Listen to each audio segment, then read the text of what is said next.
We are joined now by Dr. Winston Dunn, the lead author of the newly released study which identifies genetic markers that predict which patients with hepatitis C and cirrhosis will improve with treatment. Dr. Dunn, thanks for joining us. Thank you for having me, Todd. Can you give us an overview of your research?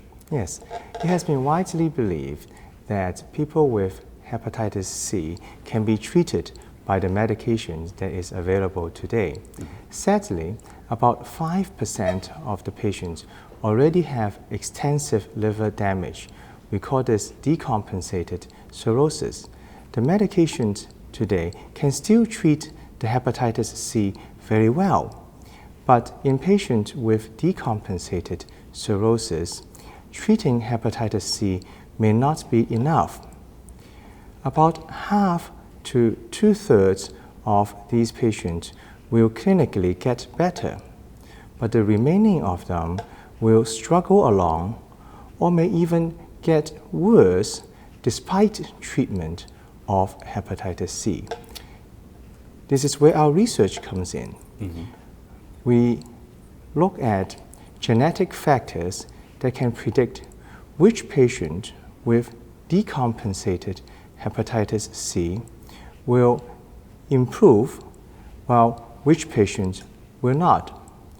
What we find is that the PNPLA3 gene, a gene that was previously identified to predict fatty liver and fibrosis, can actually predict recovery in this setting.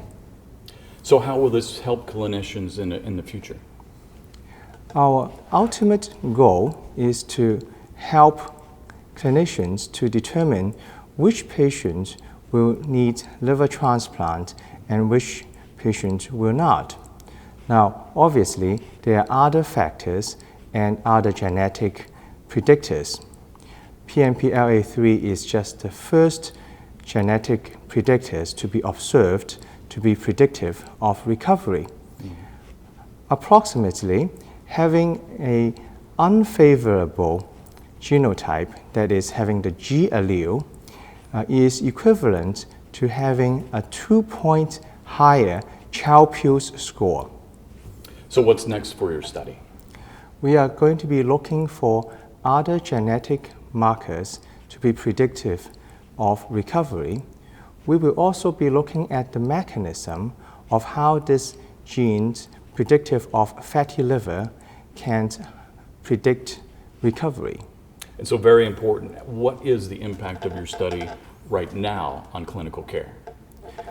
Well, the most important lesson that we have learned from our study is that in patients who has already developed extensive liver injury, treatment of hepatitis C may not always bring full recovery. And we currently do not have a model that can reliably predict who is going to recover. Therefore, we should always treat hepatitis C early. Anyone who proposes to delay hepatitis C treatment until patients get sicker is clearly wrong. All right. Dr. Dunn, very interesting research. Thanks for joining us. Thank you. Thank you.